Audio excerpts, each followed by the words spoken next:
Hi everyone and welcome back to another video. So if your subtitles are delayed, too fast or not showing at all, it usually means there is a settings, playback or app issue affecting subtitle rendering. In this guide I will show you step by step how to fix subtitles issues on Prime Video in 2026, simple and effective. Okay, so you have to know that subtitle issues are usually settings or playback related, common on TVs, mobile and browsers, and often easy to fix. So focus on settings plus playback refresh.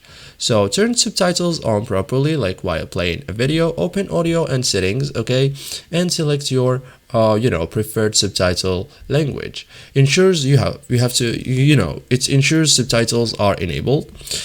Otherwise, restart the video, like pause the video, exit and play back or play it again. Okay, so it reloads subtitle track. You can check another movie or episode, like try a different title. Some contents may not support certain subtitle languages.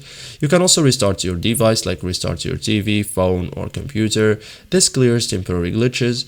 You can also update the app. Okay, you can, for example, go to your app store and update Prime Video. This fixes bugs affecting subtitles. Okay, adjust subtitle settings, like go to subtitle or accessibility settings, change font size, color or background. This fixes invisible or hard to read subtitles. Okay, you can also reinstall the app if needed, like uninstall Prime Video and reinstall latest version. Okay, this fixes deeper subtitle issues. Okay, so this is it guys for today's video. Thank you for watching and see you in the next tutorial.